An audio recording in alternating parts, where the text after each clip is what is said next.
এয়া হৈছে জুবিন গাৰ্গৰ শেষৰটো ভিডিঅ'। কেইদিনমান আগতে যেতিয়া জুবিন গাৰ্গ অসুস্থ হৈ পৰিছিল তেতিয়া চিকিৎসকে তেওঁক জিৰণি ল'বলৈ কৈছিল।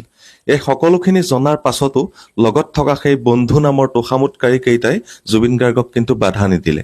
আনহে নালাগে জুবিন গাৰ্গৰ যে ছাডেন কাৰ্ডিয়েক এৰেষ্ট আহিছে সেই কথাটো কোনো গমেই নাপালে। সকলোবিলাক মদ খাই মাতাল।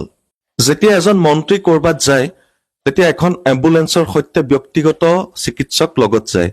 কিন্তু জুবিন গাৰ্গ অসমৰ লিজেণ্ড। তেওঁ আছিলগৈ ছিংগাপুৰত, তথাপিও কিন্তু জুবিন গাৰ্গৰ লগত কোনো ধৰণৰ ব্যক্তিগত চিকিৎসক নাই। নিজৰ স্বাস্থ্যৰ কথা জানিব পাৰি তেওঁ ততাতৈয়াকৈ কাষত থকা ফ্লোটিং বেগটোত উঠিবলৈ চেষ্টা কৰিছিল, কিন্তু নোৱাৰিলে। লগত থকাবোৰে CPR দিয়াটো দূৰৰে কথা, একো বুজিয়েই নাপালে। কেৱল সকলোৱে আনন্দত মছগুল হৈ থাকিল। কাৰণ ইহঁত বন্ধু নাইবা অনুৰাগী একোৱেই নহয়, ইহঁত হৈছে তোষামোদকাৰী। আকৌ কৈছো, ইহঁত হৈছে তোষামোদকাৰী।